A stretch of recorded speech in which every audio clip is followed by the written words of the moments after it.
6 is over identifying, writing, and graphing direct variation. Direct variation, you will notice, looks very similar to y equals mx plus b, because the formula for this actually ends up being y equals kx. Now the only difference here really is instead of m you'll see k, and instead of b you'll see nothing.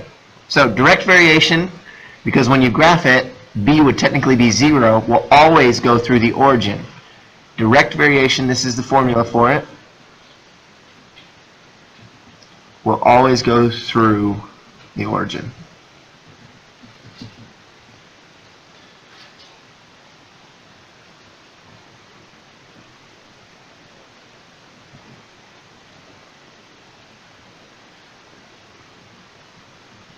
Okay, that is 0, 0. It will always go through there. It's not just a cool emoji, it's actually a coordinate 0, 0. Okay, so we're going to talk about graphing these as well as being able to identify what k is. So k, make this note as well, is the constant of variation. Constant of variation.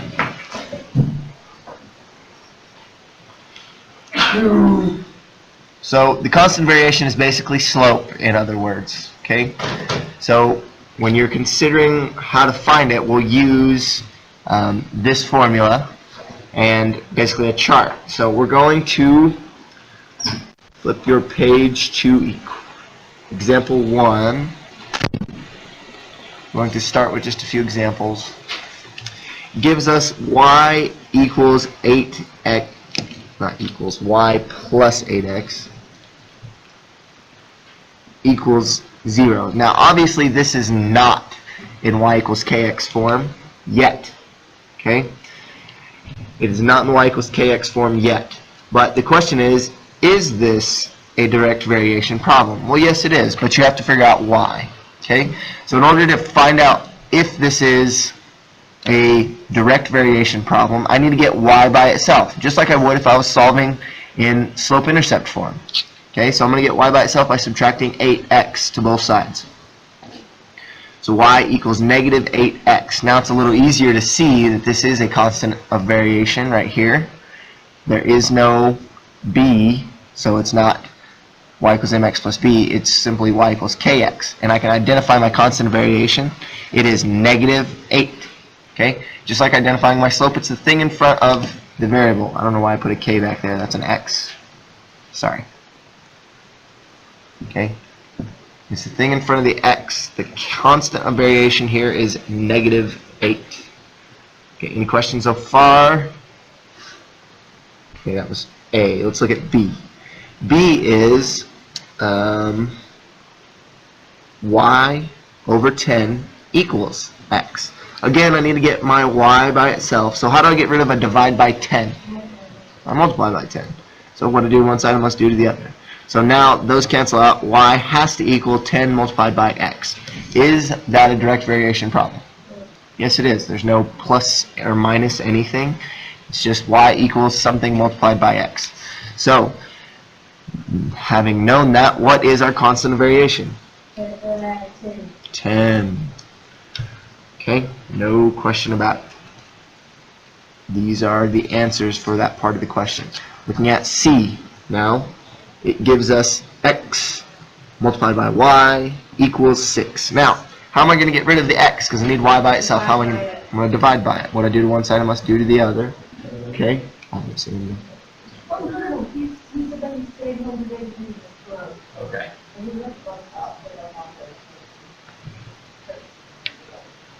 Okay. Okay, so we end up with the problem that looks like this. Y equals 6 divided by x. Is this constant, or is this a direct variation problem? Okay, remember what it looks like. It's something multiplied by x. So is this work? No, it's divided by x, right? So this is not a direct variation problem. There's not a constant of variation. So you are stuck with that. So it does not fit the form y equals kx. Any questions before I move on? Cool. Alright, now we're going to talk about how to identify it from some ordered pairs. So I'll just continue on this page. Example 2 gives us a set of coordinates. I'm going to put them in an x and y chart so that you can see them kind of side by side, I guess. So for my x's, this is 2 comma negative 14. So 2 comma negative 14. I'm going to put all of my x's on top. 5 comma negative 35. And negative 3 comma 21.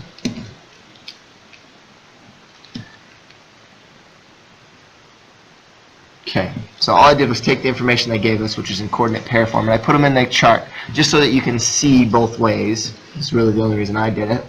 So if this is a constant, or sorry, if this is a direct variation problem where it has a constant of variation, it will fit the form y equals kx. So all I do is I take these numbers, y is negative 14, equals, we don't know what k is, we're going to find k hopefully, and multiplied by 2. Okay, so all I did was plug in my x was 2, my y was negative 14. So I just plugged in my first coordinate pair, 2 comma negative 14. And then I'm going to solve for k. So I'm going to divide by 2 to get rid of that multiply by 2, and k is negative 7. So k, being my constant of variation, is negative 7. So I check it again. I plug in the next coordinate and see if it fits that same constant of variation. So y then is negative 35 equals k multiplied by 5. And I'm going to solve. Divide by 5, divide by 5. So k then will be again negative 7. So did it work? I'm sure it did. Okay, and then lastly, I plug in the final piece. So this was the first coordinate. This is my second coordinate. Let's go ahead and find the third coordinate. Y is 21 equals k multiplied by a negative 3. So I'm going to divide by a negative 3. K is once again equal to negative 7. So is it direct variation? Yes, because it fits the form y equals kx. Okay, so you can do all of these three things. Let me show you a trick. What did I end up doing every single time? I divided. So look at the form y equals kx. If I want to manipulate this, in other words, get my constant of variation by itself, okay, I want to isolate k, I can do that by getting rid of the x. Since k is multiplied by x, just like it is here, k multiplied by x, k multiplied by x, k multiplied by x. If I want to get rid of multiplied by x, I would divide by my x. Dividing by the x is what I did on every single one of those problems. So look, if I write a general formula for this, I get k has to be y divided by x. Well, that's a lot easier to look at, because if I know k has to be y divided by x, look at this. Y divided by x is negative 7. Y divided by x is, again, negative 7. Y divided by x is, again, negative 7. So I can just look at it really fast instead of plugging in every single time and having to solve each one of them. I can go, it's always y divided by x. So make this note, constant of variation is always y divided by x. When you want to find out if it fits the form, it's always going to end up being y divided by x. It's a really quick way to find out. Okay, so if they give you a chart or if they give you some sets of coordinates, just take your y divided by your x and see if you get the same number every time. And if you do, it is a constant of variation for that problem. Okay, part B of that, knowing what we now know, that it's always y divided by x. I'm going to put this in an x and y chart. This time I'm going to put it straight up and down though. Okay, so I have 2 comma 4, 3 comma 5, and 5 comma 7. I can already tell this isn't going to go well. Okay, so I'm going to take my y, I'm going to divide it by my x. 4 divided by 2, and that should be equal to 5 divided by 3. Is it? 4 divided by 2 is? And 5 divided by 3 is like 1.6 repeating. So, are they equal to each other? No. Okay, you get a different number. There is not a constant of variation for this problem. So, no is the answer. Not direct variation.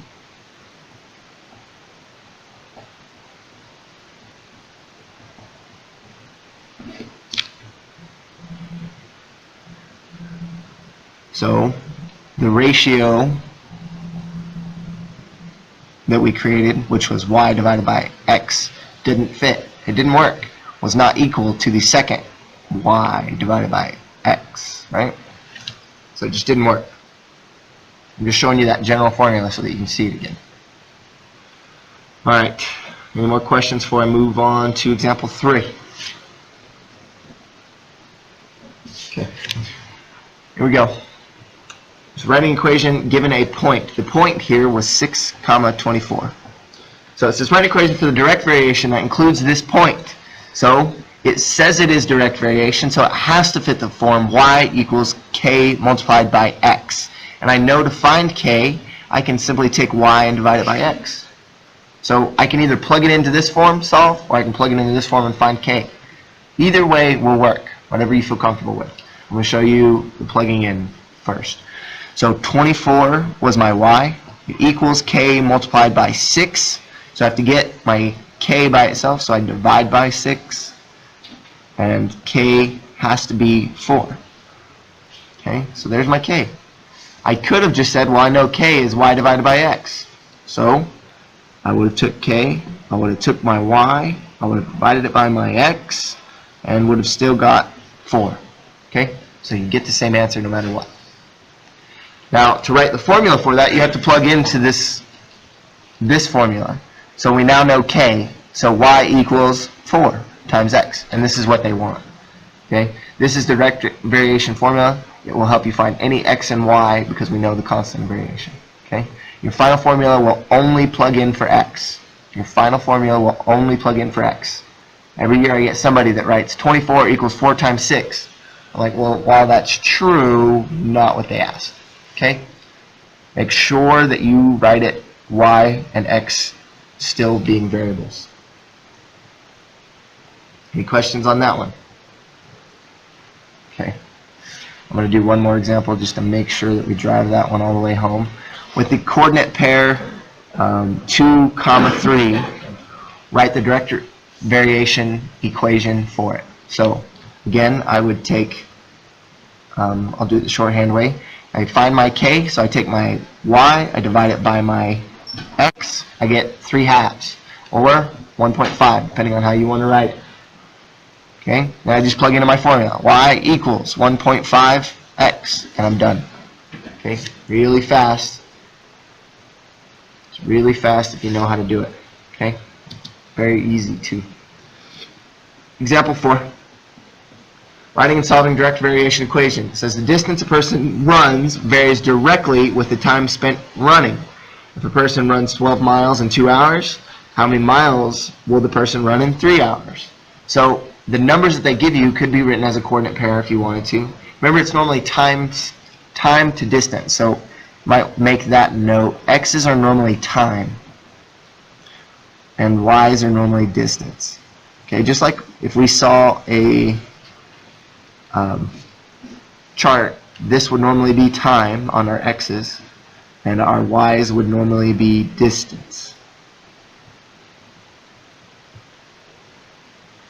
Okay, so time normally goes on our X, and distance normally goes on our Y, just as a general rule. So if I see that somebody can go 12 miles in 2 hours, I could write that as a coordinate pair if I wanted. Or I could use common sense and say, how many miles per hour does he go? Right? 6. How'd you find that out? Well, not the answer I expected, but yes. 12 divided by 2. He said you take your y's and you divide them by your x, which gives you 6. In other words, you're running 6 miles per hour, right? So we found our k, because that's what this is, right? We take our y's, we divide them by our x's. That gives you our constant of variation, k. And I plug it back in. Y equals 6x. And I'm done.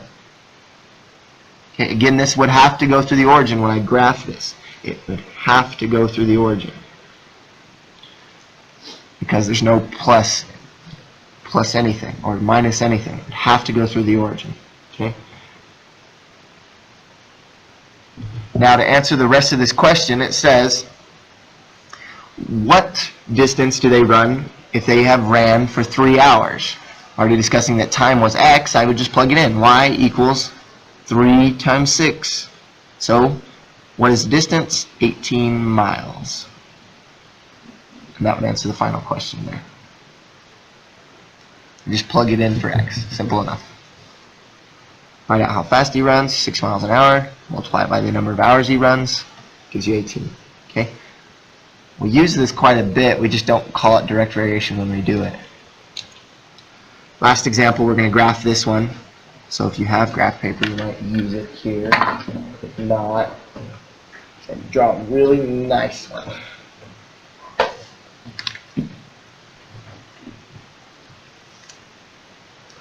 Alright. It gives us a grocery one. So the grocery store sells 3 pounds of lemons for $1. Graph the relationship, then use the graph to estimate the cost of 12 pounds of lemons. Okay, so we're going to have to estimate here. If we're going to have to graph 12 pounds of lemons on mine, it only goes to 10, so I'm going to count by 2s. 2, 4, 6, and I'm going to start that there. Dollar amount is pretty cheap, so I'll just go up by 1s on my dollar amount. Okay. So again, you might make this note in your x comma y inventory here.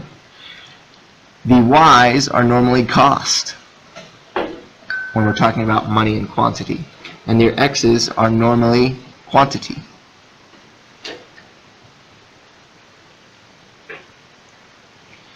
Okay, so this would be our amount of money spent. This would be our pounds of lemons.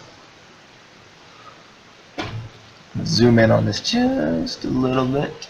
Okay, so there's your little note. So thinking about what the first set of information they gave us, 3 pounds of lemons for $1, I could write that as a coordinate pair. So I have 1 pound that I bought for $3, and there's my coordinate pair. X's, pounds, comma my y's, which was the cost. Oh, I did that backwards, didn't I? Back up. I can buy, try that again. Did I say 3 pounds? I read it wrong. 3 pounds of lemons for $1. So 3 pounds for $1. This is a heck of a grocery store. Okay, so I can write my coordinate pair like that. I need to find my k. My k is my y's, 1, divided by my x, 3. So I found my constant variation. So plug it into my formula. Y equals 1/3 x. And there is the way I need to start this. My slope would be 1/3. So of course I'm going through the origin. Okay, so I plot my first point at the origin, and I go up 1, and I go over 3. Remember, I'm counting my 2's here, so it's 2, and then 3 is right there in the center. I'll go up 1, and then over 3. Okay, I like to plot 3 points just to make sure I'm accurate when I graph. And I connect that. Why would I not put an arrow going into the negative one? You can't have negative values here. You can't have negative dollars, and you can't have negative pounds of lemons. So as I go up on this, it says estimate how much it will cost for 12 pounds. So looking at my chart, I'm going to go ahead and continue this 2, 4, 6, 8, 10, and 12. I'm going to follow it all the way up right there, and it looks like it's going to cost me $4. Okay, it should cost me $4 according to my graph. So let's check it. It says to find out what it is when we get 12 pounds, right? So our quantity was our x's. So y equals 1/3 multiplied by our 12. There we go. 12 multiplied by 1/3 is indeed 4. So the answer would be, it's going to cost us $4. Okay, using your graph. This is what I expect to see on your graph. I want to see labels. This is cost, so you would write cost. And if it's going to be in yen, you would want to indicate that it's in yen. Here it's in dollars. Okay, and on the bottom it is pounds of lemons. If you feel so inclined, you can add a title. Mostly I'm looking for these 2 things and your line to be accurate. Okay, any questions? Speak now, forever hold your peace. All right, we are done.